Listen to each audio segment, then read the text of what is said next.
Does it sound good? It's a little windy out here today. I want to make sure it sounds all right. Got my cigar lit, make sure I got the camera angle right. It's not that bright, but it's okay. So I'll make sure with this wind, I want to make sure that you can hear me okay. Give me a thumbs up if you can, and it sounds okay. The wind is blowing right now. Hopefully it doesn't get any worse than this, but if it's tolerable, then good enough. We just got to get information out.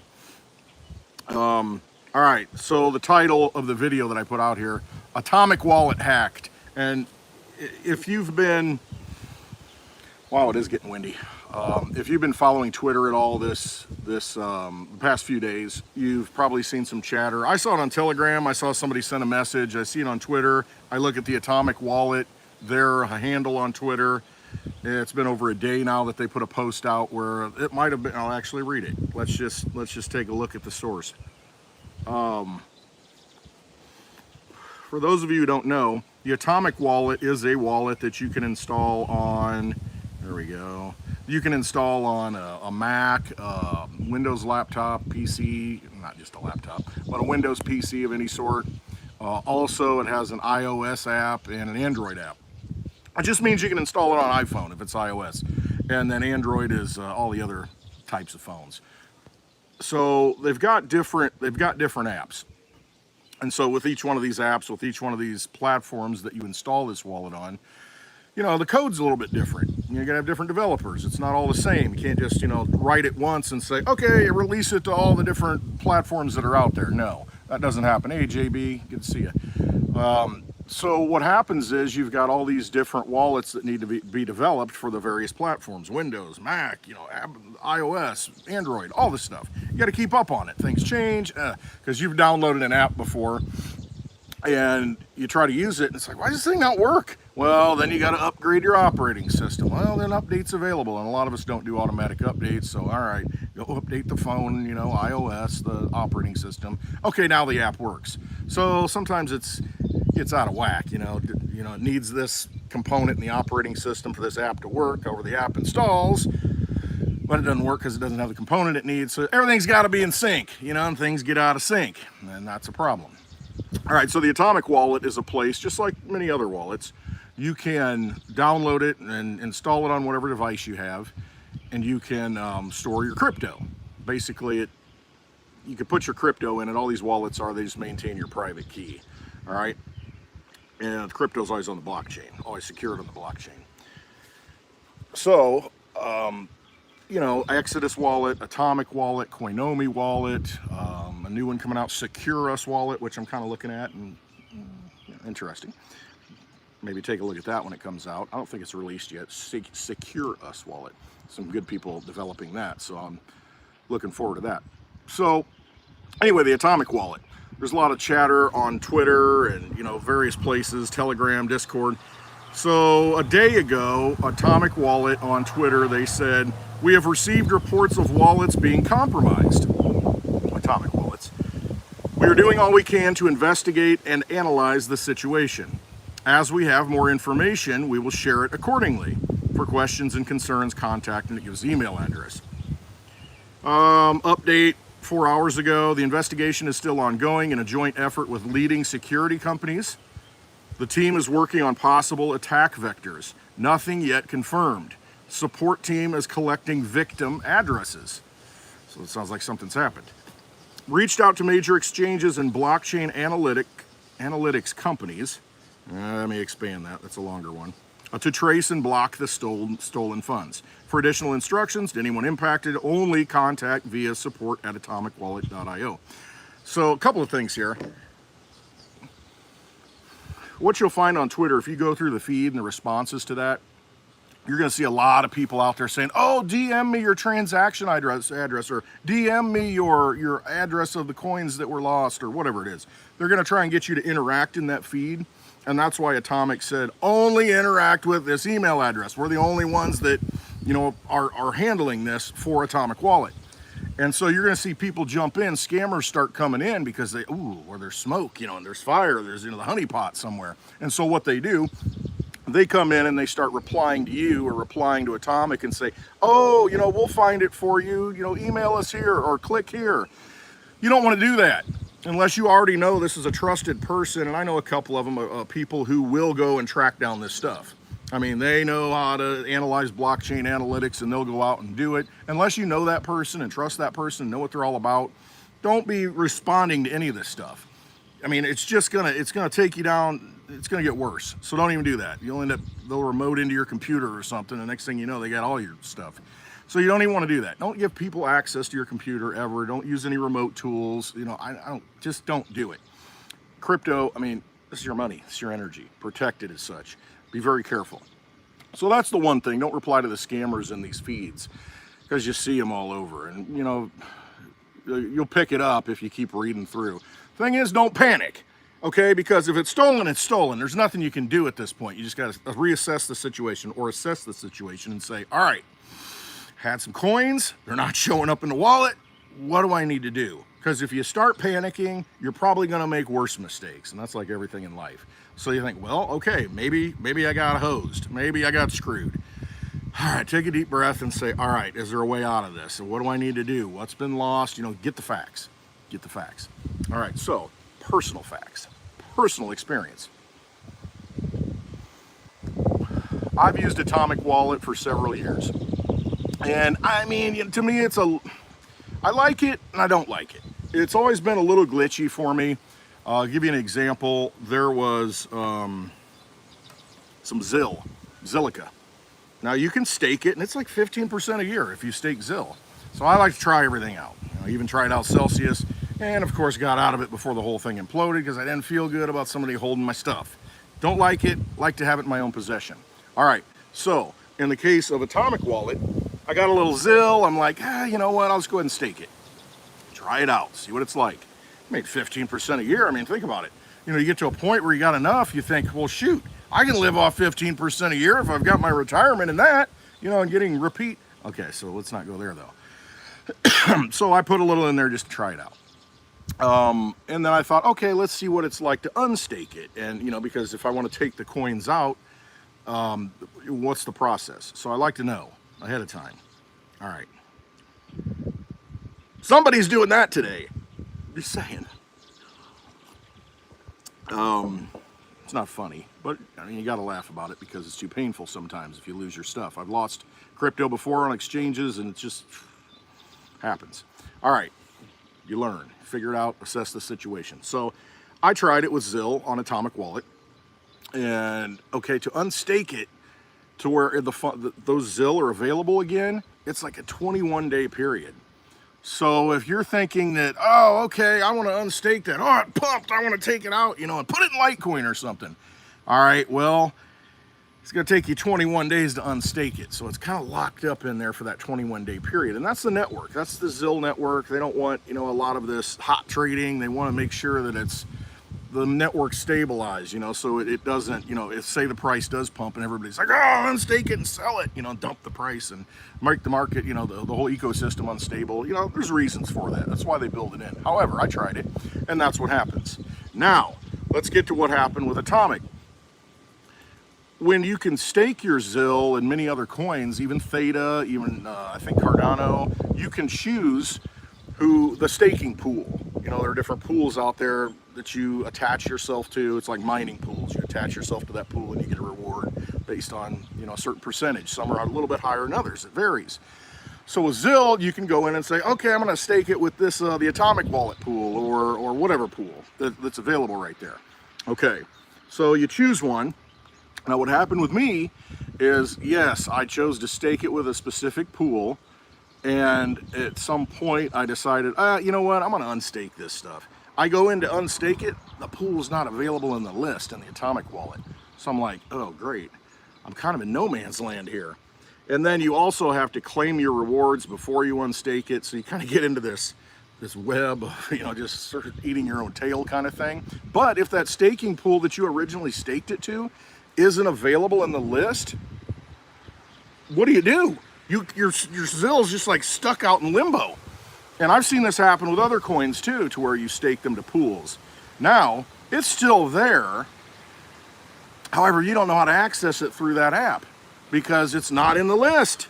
Then I reached out to support in Atomic, and they're like, oh yeah, it's a glitch in iOS, you know, that version update, we're trying to get it fixed. And I'm like, yeah, but I want to unstake my coins now. Well, you could take your seed phrase that you wrote down when you created the wallet and then install the wallet on like Windows on a computer, and then you restore it there because that bug doesn't exist on the Windows, you know, installation, that platform, the way the code's built.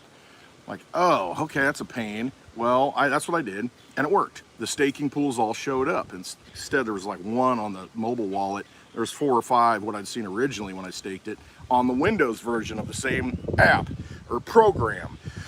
And it just goes to show you it's different on different platforms, you know, because you got different development teams, and they might have missed something. Oh, I forgot to put the list of, you know, the stakers in that update.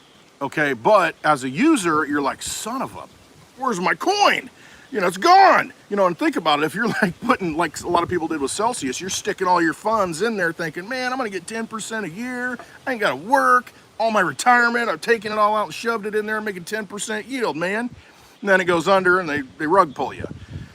In that case. So in this case, you're like, do the same thing. Put it in Zill, stake at 15% a year, man, golden. And then you're like, okay, I need to take some out and I can't.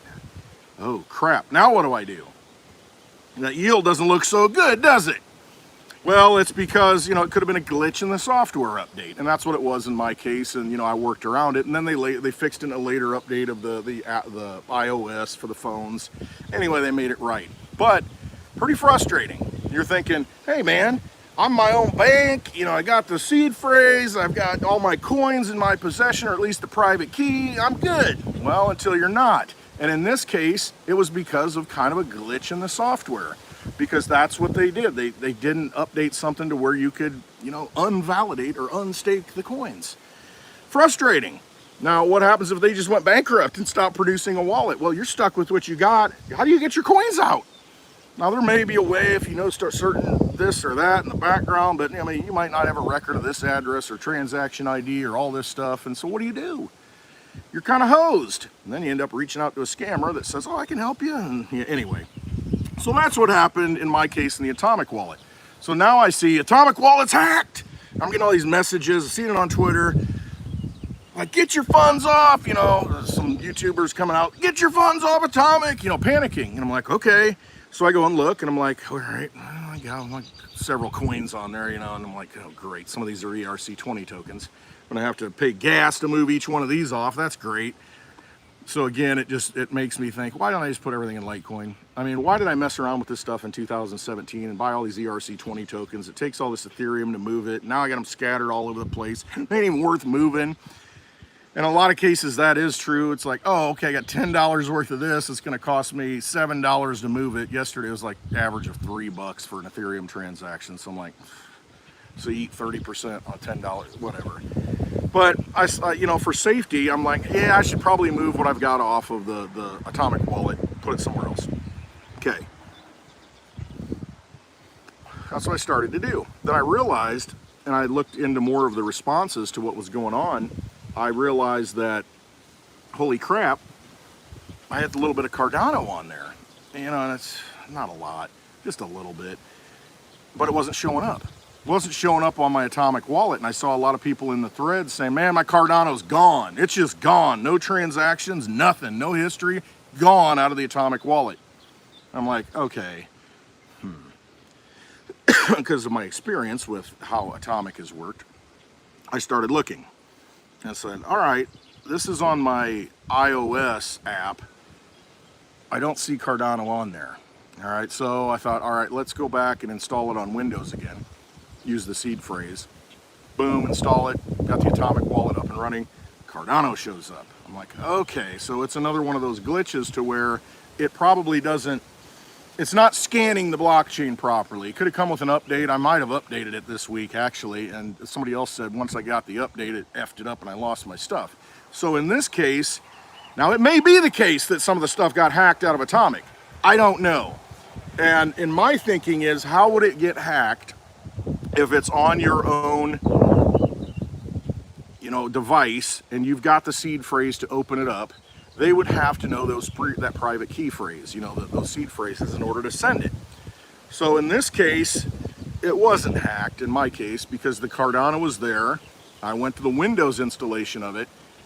Boom, was able to move it, take it off, put it in a different wallet. All right, so I didn't see anything that disappeared, any funds from my angle, from my perspective. Now, some people are saying that. Now, is it because the way they did something in an update, now it's not scanning particular blockchains and it looks like there's nothing there, but it is there. Now, if you knew your Cardano address, you'd be able to go out to the blockchain and look at it and say, okay, you know, however much Cardano I had is still sitting there. It did not move. Now, so you gotta assess the situation a little bit. Just calm down, look at it, don't assume everything, you know, it got hacked, because it's not that easy. You almost got to be phished and click on links and they get information, and you've got some kind of authentication through a text message for something, this and that in exchange. That's how a lot of people get hacked. They give up information that they shouldn't. But if you've got it on a device where you've got the seed phrase, usually you're pretty safe. Now, if it's on your phone that you're walking around with all the time and you got your retirement on it, probably not a good idea. Because, you know, it's just, you know, it's a hot wallet. It's always live on the internet, and you just never know. Because what if the software developer, they make glitches in the code like I've talked about? What if they did something and, oh, now there's an exploitation and, you know, this thing's always online. You've got that wallet. They're able to somehow decrypt your seed phrase that's on it. Who knows? Maybe there's a bad player at a particular wallet and they, you know, they got some code through, you know, and that's what happens a lot of times. It's an inside job. A lot of times when people, usually is, basically, look back at all these exchanges that collapsed. SVB, FTX, I'm not saying Celsius, I mean, but somebody had to know this stuff, I think. Anyway, things don't happen just by, you know, chance. There's usually something going on and you can look at it and point your fingers at some people who are kind of in charge. But anyway, and they drink coffee out of a cup like this. So, in this case, I don't know if Atomic's been hacked. I really don't. Now, I can see how it could potentially get hacked, because if you stake coins on there, and maybe it's a default staking mechanism, and because at that point you're kind of relinquishing not necessarily control of those coins, but you're pushing them over to some platform that's staking. You know, Patrick, good. There we go. Problem with this one, bro. That's the problem. People didn't correctly still. Let me look at Patrick's. That's the problem with this one, bro. People did it correctly and they still lost funds. Verified many wallets and addresses. API issue involved with ADA this morning. Yeah, and that's kind of my sense is, you know, how they were looking at the blockchain, or maybe looking at the staking platform that was there by default. It wasn't connecting properly and scanning the blockchain properly and showing addresses properly. You know, I don't know, I haven't looked into it enough, but I know from my personal experience that looks to be the case. Like I said, didn't work on an iOS device. Cardano wasn't showing up in the Atomic wallet. However, on the Windows platform, it was showing up. So, you know, it looks like they had an issue with the code that they released for that iOS version. And maybe others, I don't know, because that's all I've been using. Okay, so Patrick's saying, yeah, Bitcoin was moved and stolen. So yeah, there we go. That I can attest to. Patrick's showing that it's happening. I trust Patrick. He knows what he's doing on the blockchain. So it's a bigger picture. Something's happened. Who did it? How did it happen? Don't know. But it just re-emphasizes the point that it's so important to make sure, and in this case, you know, everybody wrote down their seed phrase, had it in an Atomic wallet. It still got lost. It's important to, let's just look at it this way. At some level, it's kind of a level of trust in the whole blockchain thing, because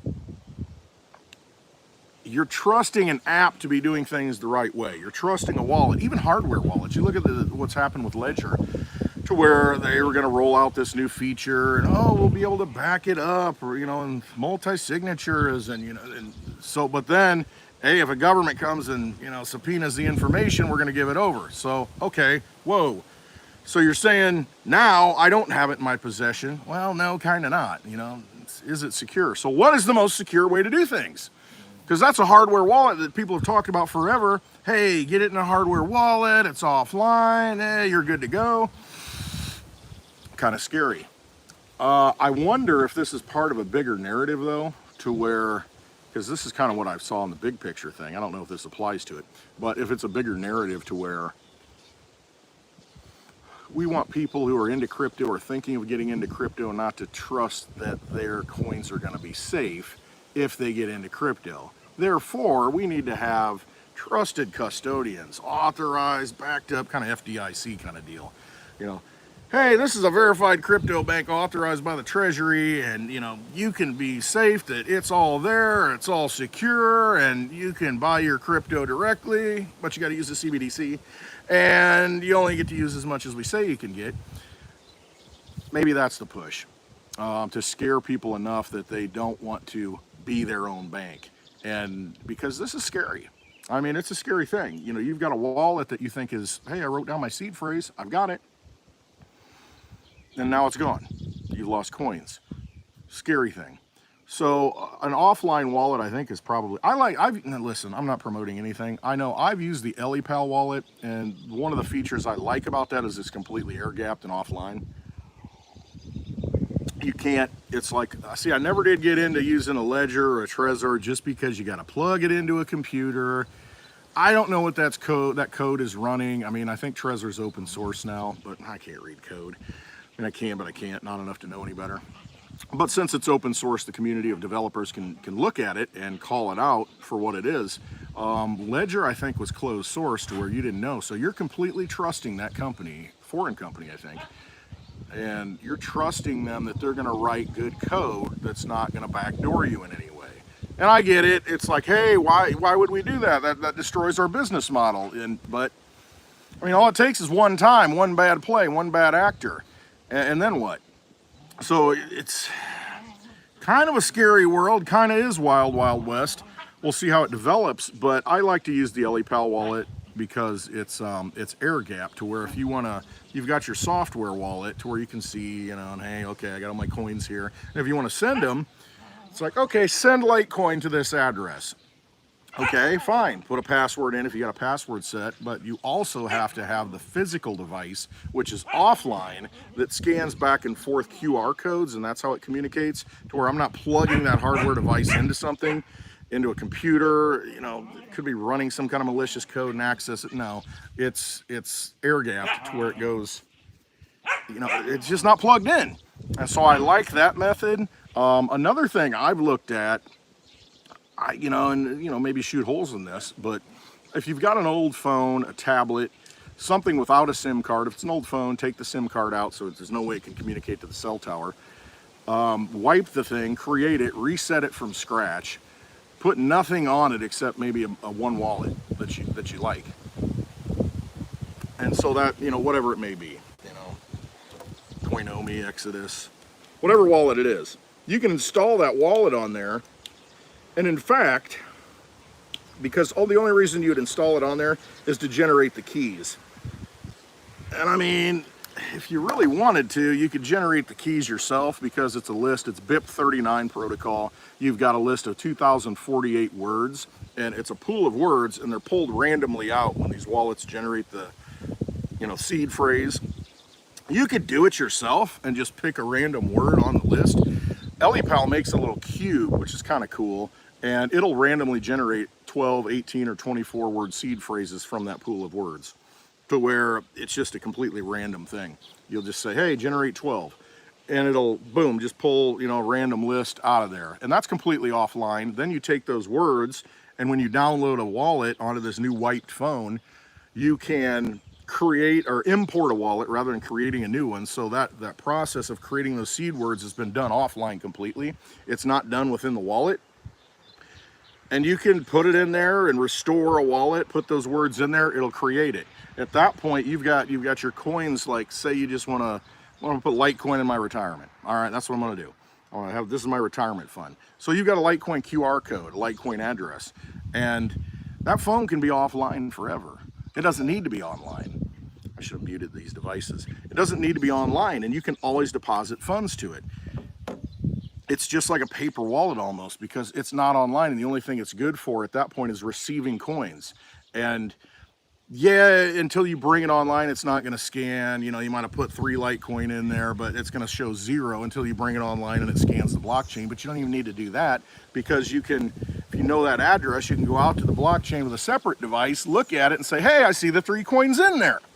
So I think that's a pretty good way to do it. Now, again, what could happen is, let's say that wallet that you downloaded, they say, well, you got a KYC to use it anymore. I think Trust, somebody sent something about Trust Wallet by, was it August 6th or something? I don't know how much truth there is to that. Maybe somebody can verify it. That you need to KYC, know your customer, show your, basically your information and address, you know, who you are, prove your identity, to be able to continue to use it.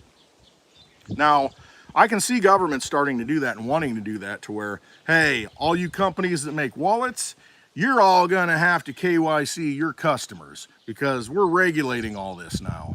That could happen. Okay, so then what? What do you do then?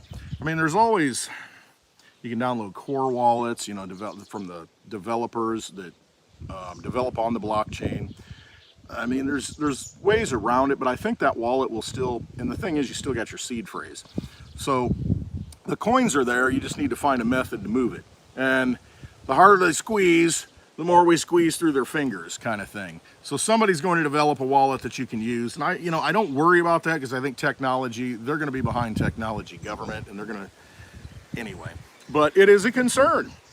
But the key, I think, is always have that seed phrase. Always have that seed phrase that you created the wallet with. I mean, if you've got a core wallet installed for a particular coin, let's say you got Litecoin core wallet installed, you can export the private key. You can write it down and, you know, put it somewhere. That's just like your seed phrase in a way. So you can always have access, be the only one to have access to those coins that you put on the blockchain and you can access it with a private key because you're the only one that has it. So it's important to be really careful and almost paranoid sometimes, because this is your money.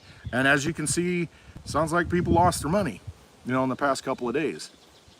But there are ways to be completely offline. I mean, you can print up paper wallets. I mean, that used to be that's how I kind of started. You know, you print off a paper wallet, you get the code, and make sure you trust that code, run it offline. There's ways to do all this stuff.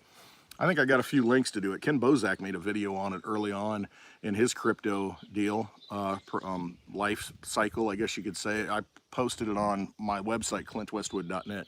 So I try to put some links out there to some information that is useful. And I think we're kind of going full circle again. Maybe we're all going to have paper wallets, and then when you need to use it, you use a software wallet that will scan it in, and then you can spend the coins. Just got to be careful. Me personally, I don't even like staking coins anymore. I mean, even because you're delegating almost to a pool, and I'm kind of at the point where I don't even care about getting extra coins, you know, and staking them and getting more. If I'm at any level, and it's probably safe, but at any level, if I'm delegating authority over my coins so that someone can use them in some way, even if they're protected through code and they can only be withdrawn from that address, I just don't even like doing it anymore. I'm kind of getting to that point where I'm going to become like a, you know, hey, Bitcoin, Litecoin, that's it, you know, kind of thing. Get your coins in your possession and that's it, and lock it up. Kind of a scary time right now as we transition. So it's just a time to be cautious and realize, you know, back those coins up. Don't have a bunch of them sitting in a place where, you know, it's hot all the time. You know, it's always online, because you just never know what's going to happen. I'm going to check the comments. I see Patrick in here. He knows a lot of stuff about this, and see where we're at. What everybody's talking about. Yeah.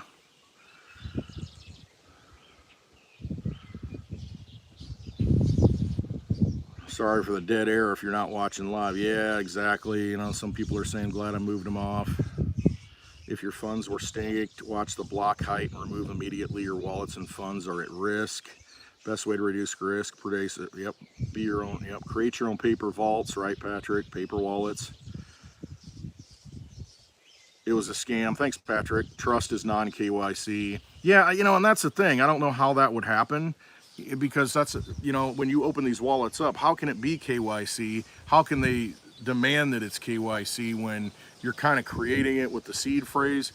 And that's why this whole thing with Atomic was so odd to me, because people, you know, they're losing their coins. Well, how did that happen? I don't understand the in-depths of it enough to how it was cleared out. Maybe there was I see them all the time in my email, constantly. nonstop. Hey, your Exodus wallet's been compromised and linked to another device. Click here. And I see it from all of them. It's not Exodus, it's Atomic, it's all of these different wallets. And at some point, if you ever have to give an email address to sign up for a wallet, I'm like, I'm a little leery. I don't know if Trezor did that. One of the hardware, Ledger did that. One of the hardware companies, I think, did that. One of the hardware wallets, to when you bought it, you'd sign up and you'd give your email or something. Well, at that point, that's another attack vector, because if you're giving out that information, that's something that at some point you can get scammed. They're sending information, and I see it all the time in my email address. And it's just, holy cow, this is ridiculous. And all it takes is somebody to get scared and say, oh, you've probably seen the ones you might have gotten a text message that says, hey, your FedEx or your UPS delivery is going to be late. Click here to reschedule, or we had a problem in shipping. Click here to reschedule it. And you're thinking, yeah, I got UPS coming. Well, who doesn't? Everybody, Amazon Primes everything. So you're like, oh, shoot, that package must be late. And next thing you know, you're busy. You click on it, and what are you doing? Where are they taking you? What kind of freaking scam are you going on? So it's just they try to wear you down and get to the point where you'll just do something that you ordinarily wouldn't do, and then all it takes is that one time. So you got to be constantly vigilant. Constantly vigilant. And I guess that's why I think everything, I don't know. I just assume everything's a scam. And that's just kind of my mentality. And so I got to see that it's not a scam. You know what I mean? It's like, just assume everything's a freaking scam. Right, never trust anybody. I mean, even yourself sometimes. Now, you should trust yourself. But you got to do the research, and your instincts usually steer you right. I mean, man, I don't know about this. Yeah, it looks legit. I don't feel right about it, though. I don't feel right, but it looks good on paper. You got to, right here, you got to trust yourself. I mean, you really do. Follow your instincts, follow your gut. And like I said when I started the video today, step back, calm down. It's been hacked. I'm losing my funds. Then next thing you know, you're doing all kinds of crazy crap. Just stop and reassess the situation. It's like I said, hey, my Cardano's gone. Okay, is it gone? Let's exhaust every effort to make sure it isn't gone. And if it's still there, move it out, because you don't want to, be involved in this stuff. So listen, if it's gone, it's gone. You got to deal with it. Okay? I've lost money, like I said, on exchanges. They went under. I shouldn't have had them sitting there. I did. It's gone. But at the time, you got to think, all right, is there a way, something I screwed up, something, some glitch in the software, is there a way to do it? You can't panic about it. It's not going to fix a thing. If it's gone, you'll address that issue in another way. However, in the meantime, just make sure that you're, be cool and collected and figure it out. If there's a way to figure it out, figure it out. So I just be careful. I mean, it really is, just be careful and try and secure your funds the best way that you can, and not have it. First of all, don't let it sit on something like Coinbase or Gemini or any exchange where they have custody over it. And I'm not discriminating against any of them. I'm saying all of them. Every one of them that has custody, where you buy off their platform and they hold your coins for you, supposedly have the coins. We found that out with FTX. They don't have the coins.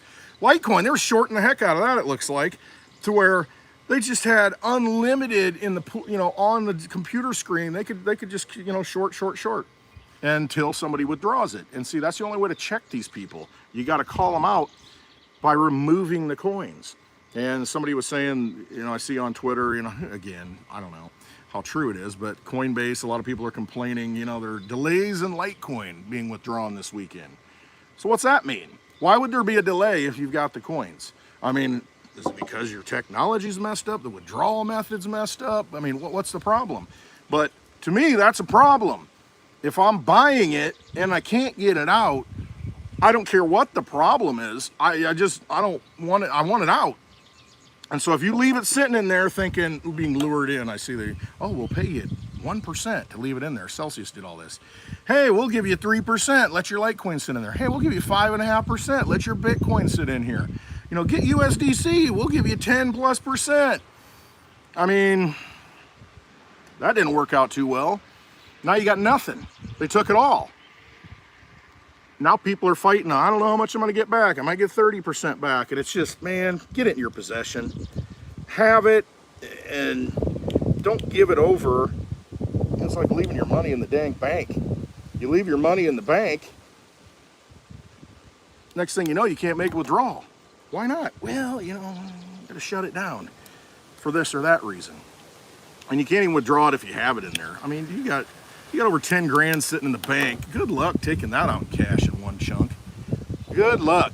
It's filling out suspicious activity reports, getting grilled. What are you doing with it? Why do you need cash? Just write a cashier's check. We'll take care. Write a check. Give me a break. No, I want the cash. Same with your crypto. You leave it in these institutions, these custodians, and you just never know what's going to happen to it. So important to try and be your own bank. Try to understand, what a private key is, what those words are that you write down, that seed phrase. Don't have that stuff online all the time. Make sure you've got a cold storage solution that's offline, that you're not constantly using it and bringing it online. Just important stuff to really do your research on. We had this discussion on Friday night on Spaces, and there was some people had brought up the idea that, well, there needs to be an easier way to custody it. There needs to be a better way to, make sure the funds are secure, because there are a lot of people out there afraid of it. They want to get into it, but that's why they don't get into it, because they're afraid of it. And I'm just like, you got to kind of do a little research on your own. If you're going to depend on some institution to custody it for you, I get how that's beneficial, and I get if it's regulated and it's backed up and all this stuff, but at some level, it's just like cash.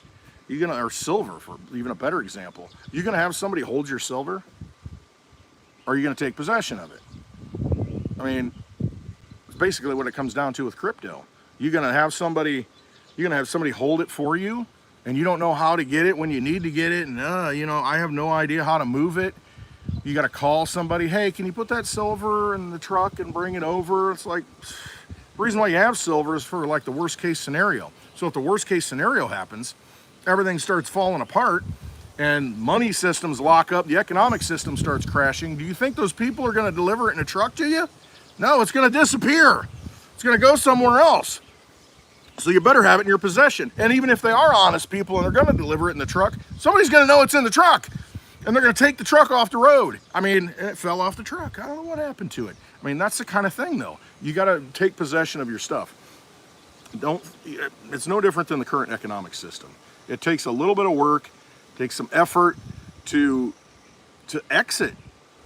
You think this is going to be easy? Keep playing the game if that's what you want to do, and that's what it comes down to. Keep playing in the vampire casino. They want to convince you that, everything's fine. Everything's fine. We're going to have plenty of money, $4 trillion more dollars. No worries. It saved America from collapse. We didn't default. Everything's great. We're going to be okay now. Signed it into law, basically why is it, anyway. I'll rant on that, but it comes down to it's all fake.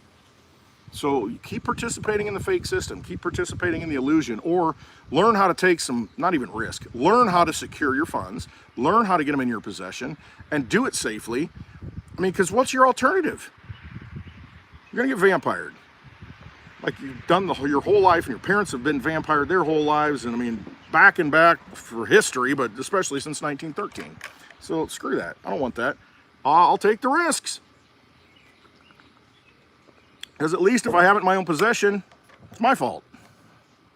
I don't want it being somebody else's fault, maliciously. Anyway, I'm going to check the chat, and then I think I'm done here unless anybody wants to talk about anything. Got 30 people listening on a Sunday. Thanks. I just thought I'd run this video because that's all I'm seeing. Hey, everything's going to crap on Atomic. Yes, Patrick, tool to interact with the blockchain. That's what it is. That's exactly all it is. That's all these wallets are. They're tools to interact with the blockchain. You can have, like I said before, you can export that private key from a core wallet, from the core development team for, let's say, Litecoin, because that's what I talk about. You can export a private key, write that private key down, put it somewhere, it's on paper, you know, laminate it, bury it, you know, whatever you got to do with it. Make a couple copies, you know, put it in safe places. That private key is the way you unlock those coins on that Litecoin network. Now it can be in the form of, you know, the 12 words. That's well, that standard was invented to make it a little more user friendly, to where you can write down the 12 words, memorize the 12 words, or 18 or 24 words, and restore it. And that just restores that private key, or, you know, just kind of translates that private key. It's almost like the private key is an IP address, and then the seed phrase is the DNS name. You know, instead of clintwestwood.net, you know, you can remember that. Some people think it's westwood.net. It cost me too much, you know, to get that. So it's clintwestwood.net. That's kind of like your seed phrase, and then, but that goes to a specific IP address that nobody can remember. How many people remember phone numbers anymore? No, you got a list of people in your book, and, you know, so it just makes it easier, that 12-word phrase, to, instead of memorizing that private key, because if you've ever seen a private key and how long it is, the upper lower case, and oh my gosh, there's no way I can memorize all this. So it just makes it a little bit easier. But ultimately, that's what it comes down to. These wallets are maintaining your private keys and presenting them to the blockchain when you want to move those coins or do something with those coins. That's it. The blockchain's securing all this stuff. It doesn't, blockchains don't get hacked. Well, the good blockchains don't get hacked. It's a matter of, the coins are always there and protected by the blockchain. It's just a matter of the tool you're using. It might get hacked. And then they can access those coins and move them. So think of it that way. Use good tools. Find the best tools to use, and be as safe as possible. And that's the way to do it. So yeah, thanks, Divvy Daddy. I thought you lost your crypto. Came to help Clint Westwood. Thanks, Gazoo. Because sometimes you need time travelers if you lose your crypto. You go back in time a little bit, right? Help Fred Flintstone out here. No, glad you're in here, Gazoo. Let's see, check out some more in the chat. Hey, Trini, you're in here. Dodging bullets, wild, wild west. You got it. That's kind of the way it is. Nice, nice. So anyway, I don't know, what this kind of, which I've known, you know, like I said, I've been in crypto for a while, and I've got a lot of these coins that are worth nothing. Way under what I paid for them. A lot of them are ERC20 tokens, and it's like, why do I have all this crap sitting around? It costs you so much to move it when you want to move it out of wallets and move it side to side. You know, I kind of get to that point where I'm, you know what, I just need to consolidate all this into Litecoin, you know, all this garbage that's sitting out there, and it's just so much easier not to have to worry about it. And I think that's a good plus. You know, I've kind of thought that as things kind of get a little hairy out there and a little crazy out there. Oh man, you get into all these coins, it's so much more to track, and a lot of times you've got to open up some janky wallet that nobody's heard of. Okay, here's a good example. I had some, I think it was IOST, and you know, there was one wallet that I found that would hold it, but the problem is now, see, I turned on Apple phones, you've got, and maybe on Android too, you've got the ability to basically don't use, if you're, you know, save space by not using frequent apps that are not frequently used. You can kind of turn it off, and it's still there on, you know, as a shortcut. However, the app has been uninstalled. So unfortunately, I had that turned on, and one of the wallets, the IOST wallets, well, so that I hadn't used that wallet in a long time, so it basically offlined it. And so I go to, all right, hit the wallet, and then it's going to go to the App Store and re-download it. Well, it's no longer in the App Store. Now, if I had left it on there and, you know, not had that feature turned on iOS, you know, that wallet would still be there and probably still function. But now you can't even get it out of the App Store, so I've got IOST that freaking, it's on the IOST blockchain somewhere. I just don't have a good tool to access it. And I've looked into it before, but it's like, man, it's all these jank wallets that I've never heard of, and I'm like, oh, geez, I got to download this and install that. And so a lot of times you get into these coins, and it's just not even worth it. It's not even worth the aggravation sometimes. And so that's, I kind of fall back to, I just put it on a Litecoin and just go to sleep instead of worrying about all these little crap coins that are sitting around that end up losing them anyway. So anyway, yeah, always good to reassess your portfolio once in a while. And, you know, Is it worth it if it's going to cause you a bunch of aggravation? You know, I mean, that's up to all of you to decide, but I'm just talking from my own personal experience. Sometimes it's just more aggravating than it's worth, you know, dealing with all these coins and tracking all these coins. And like I said, I went through the whole ICO thing in 2017. I still got some of those coins that are just worth way less than I paid for them, and they're just sitting there, and I'm like, why am I even bothering keeping them? Just roll it into Litecoin at this point, or Digibyte. Yeah, I like Digibyte right now. I like Litecoin right now. I think the fundamentals are pretty good. I mean, when I'm looking at it, it's kind of gaining on the Bitcoin ratio like I thought it would do this month, coming up to the halving. I just want to look real quick and see what I haven't looked at. By the way, this cigar is a Oliva Nicaraguan series. Pretty good. Got a good flavor to it. I'll go to CoinGecko and see what the Litecoin ratio is at this point. Why am I seeing this page? Yes, validate CoinGecko. Sorry, keeping you waiting while I'm monkeying around. Litecoin, $95.95. It is 0.0035 ratio. See, that's up a little bit. So it's been climbing against Bitcoin, which I figured it would. It should. I mean, with a halving event coming up. So once it goes to like over 0.004, well, I guess the magic number is 007. If it gets past 007, then it could go into that whole parabolic stage. But we'll see. We'll probably have to wait 2 more years to 2025 to see it do its massive correction to true value like Dogecoin did. I don't know. We'll see. I'm still looking for $240 Litecoin by June 17th. The window's June 17th to the 21st. I just said 17th because I kind of like that number. But the way I pegged it in the charts, based on the last 2 halvings, I put it at June 17th to the 21st. That was the kind of the magic zone. And the solstice is on the 21st, I think, longest day of the year. So let's get some light, a lot of light for Litecoin on that day.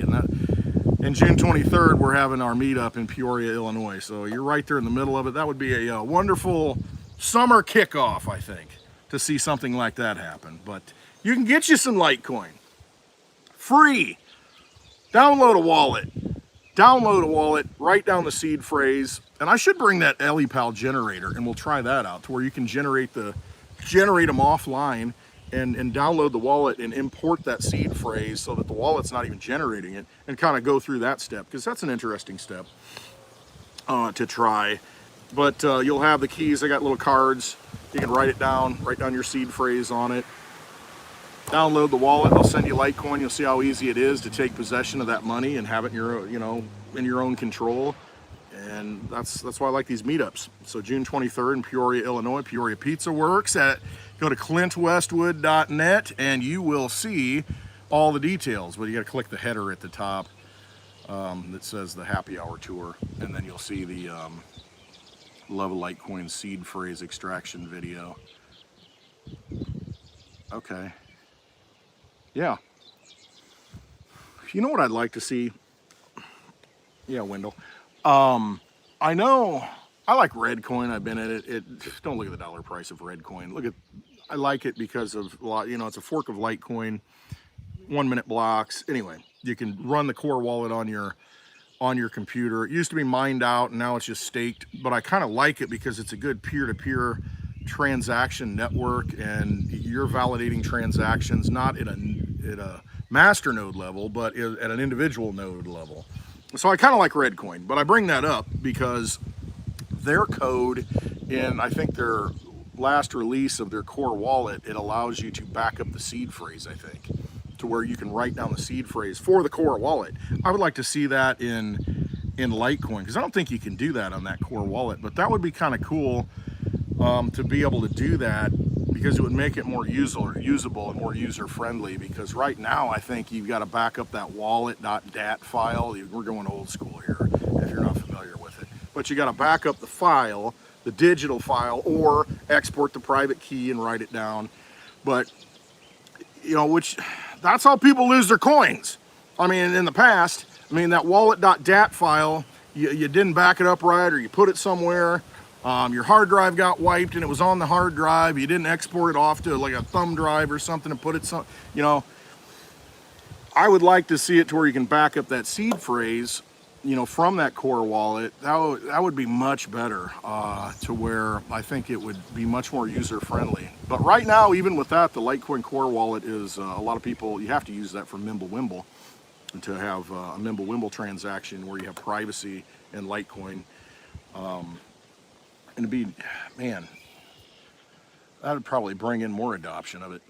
But well, once it comes out on mobile wallets, it's going to be a heck of an adoption. Because I mean, think about it. I mean, if it's Mimblewimble Litecoin on every mobile wallet, that means it's all privacy. Okay, good stuff.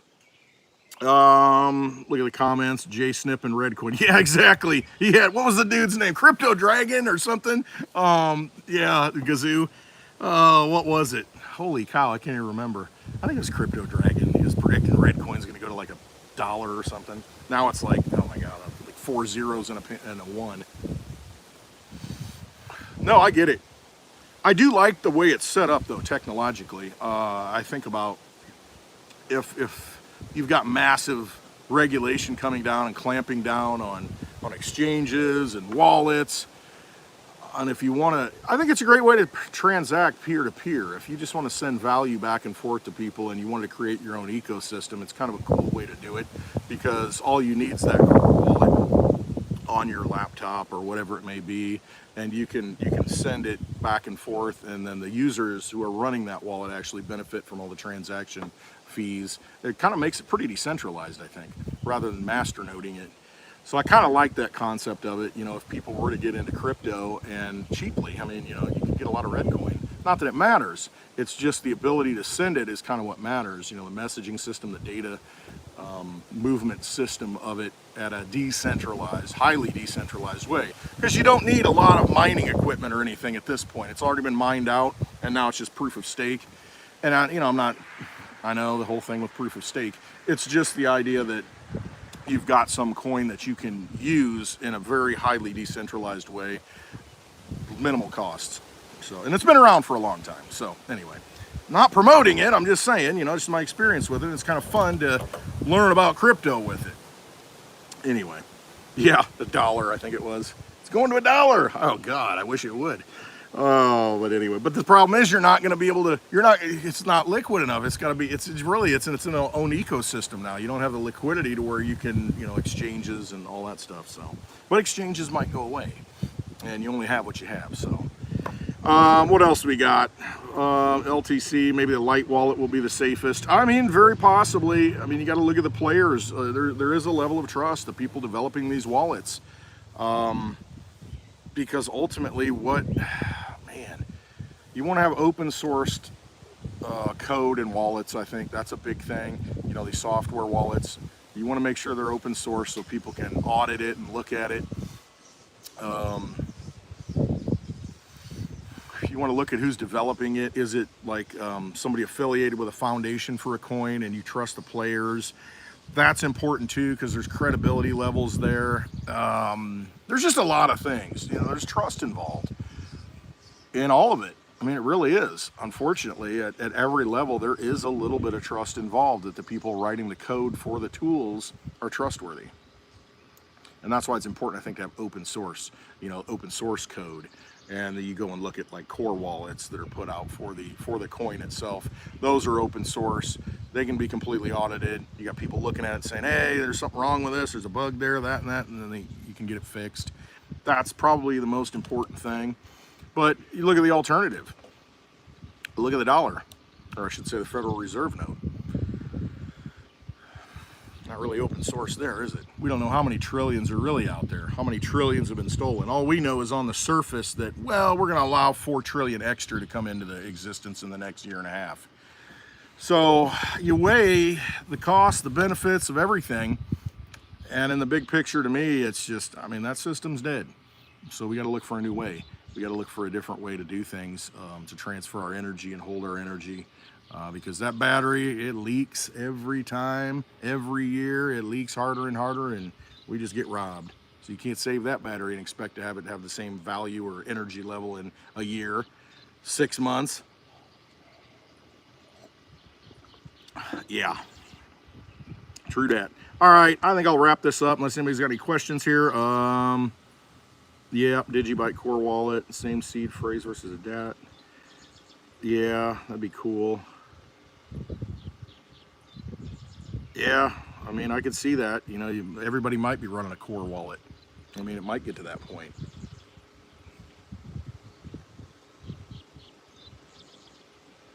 Yeah, ERC20 tokens down. Yeah, I know. I get that sense too. You know, it's these ERC20 tokens. A lot of it, it's just, I don't know. Think about it.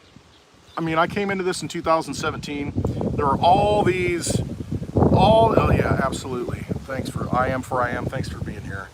Happy Sunday to everybody. But when I came in 2017, there was an ERC20 token that was going to solve every problem. It's going to fix everything. Anything that was an issue, it's going to fix it. Kind of like the .com.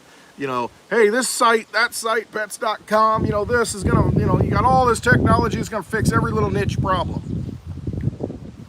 And so, you know, you think, yeah, that sounds good. Let me get some DigiPulse. I think it was DigiPulse, something like that, but it's an ERC20 token that will solve the problem if you die, how to transfer your digital assets. Well, that thing went under. I mean, so many of them. Centra! Oh, man. Cliff High got involved in this one. I remember this. It was in his data, and then it was kind of wrong. Anyway, Centra, back in 2017, it was going to basically allow you to have a debit card, or, you know, and the token would be tied to it, and you'd get, I don't know, whatever. And 10X was another one, you know, tied to a debit card. I mean, yeah, Centra, yeah, I lost some Centra. Hell yeah. So many of these coins just, yeah, you kind of like, oh yeah, that could be done. That makes sense. Well, it really didn't make sense because you really didn't need a coin to do it. But somebody got your Ethereum because you bought it. Or it's now sitting and somebody's going to, you know, the miners or the stakers are going to get your Ethereum because you got to move it or do something with it. Or you can't even use it anymore because it's garbage and it's got no liquidity. It's zero. It's sitting there and it has no value. And then you start thinking, man, what real value do some of these things have? What can you use them for? And eventually I start getting back to, okay, yeah, technology, NFTs, ordinals, those kind of things, data on a secure blockchain that you want to maintain data for historical purposes, house titles, you know, marriage certificates, whatever, you know, declarations of certain things. You want them to persist on the blockchain historically. Makes sense to me. But you want them, it's not going to be just any blockchain. You're not going to put something important on a blockchain that just got started a month ago. You want to put it on some of the longest running, most important, you know, secure, proven blockchains that there are out there. Yeah, that's why I talk about, you know, not so much Bitcoin. And it's just because it's overvalued for somebody coming into it right now. I see real value in utilitarian purposes and scarcity, and I look at Litecoin, and to me it's like a gold-silver thing. I wouldn't want to buy any gold at this point because I know the ratios of silver to gold coming out of the ground, the use case of silver, not dogging gold, it's just not for me. I don't see any, you know, the other one's undervalued. Silver's way undervalued to gold for what it does in the big picture to me. My perspective. Same with Litecoin. And so I talk more about Litecoin. But if you want to secure a document or information on a blockchain that is the longest running blockchain and, you know, the most secure blockchain, you'll do it on Bitcoin, it's going to cost you more. It'll cost you more to do that. There's a price to that. Litecoin the same way. It doesn't cost you that much now, but it may at some point. All the blocks are full and people are vying for space on that blockchain that's been running for almost 12 years nonstop. You know, that carries a premium. Right now, it's cheap. That's why I'm like, this is a no-brainer. Why wouldn't you want to have, you know, a piece of that blockchain? So, Digibyte, same way. Been running since what? January 10th, 2014. Nonstop. Just saying. So that's why I talk about those things. You know, and I'll mention some of the other coins, but it's like, ultimately, at the end of it, what's going to win, what's going to survive, what's going to have utility. And that's why I'm just like, Litecoin's the safest thing for me. That's the way I feel about it.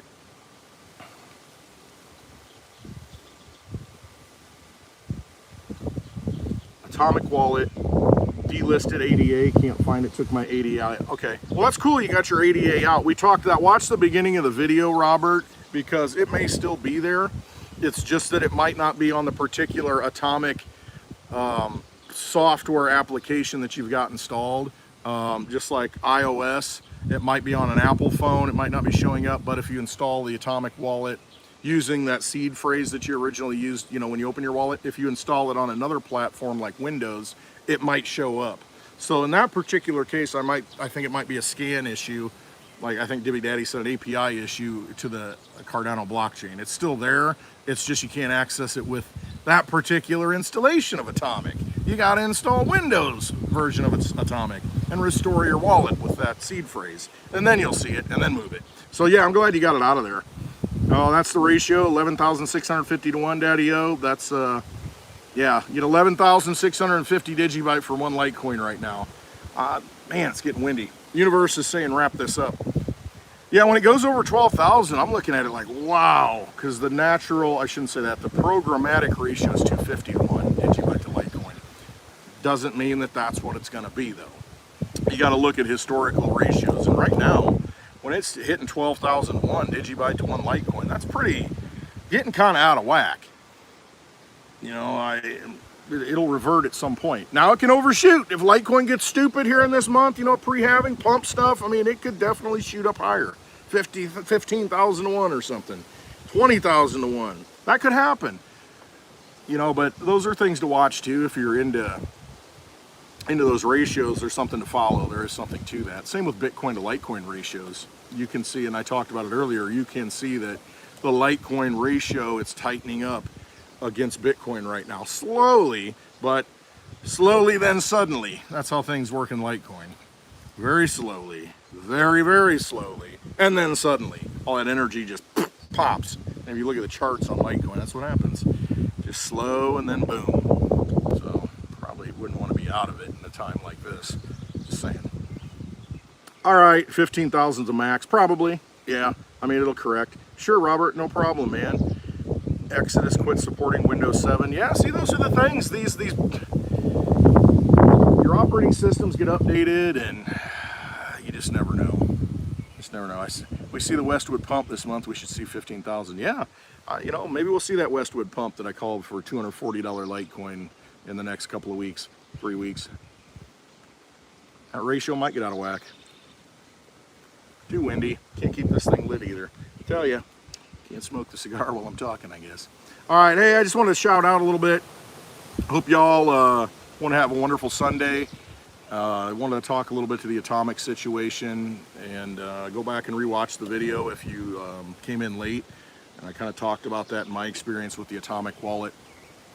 Gave a little insight on that. That applies to any wallet. So, yeah, have a great Sunday. If you're anywhere near Peoria this month, June 23rd, coming up. Holy cow, it's less than 3 weeks away. It's a Friday. We're going to be live at the Peoria Pizza Works doing a live happy hour with Litecoin Lisa and me, maybe some other guests. Get your mug up there. Get you live with us. It'll be fun, be a good time. Pizza Works is a nice laid-back place. And they got great pizza, strong drinks, and nice patio. It's kind of got everything that I like.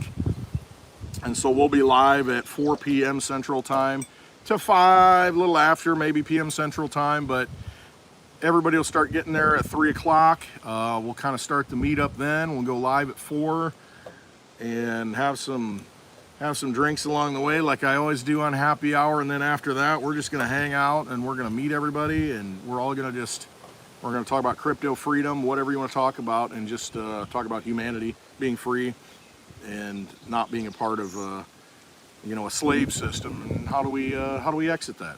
You know, it's by coming together.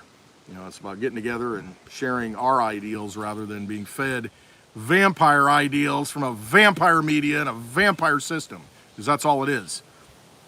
So I'm not pro vampire, if you haven't noticed already. All right, you got a feeling you might want to come to Peoria? You better trust yourself and get there. I'm just saying. You're not going to regret it. Anybody that's been to a meetup, I can't say that they ever said that they regretted it. At least not a Westwood meetup. All right. I love you all. Thank you for chiming in, tuning in, all the comments. I appreciate it. Hope you have a wonderful Sunday. And yeah, if you're not confident in the wallet that you're in, do a little research and get into something else and take those funds out, get them in your own possession for sure, especially get them off exchanges. All right, love you all. Have a wonderful Sunday and always trust yourselves.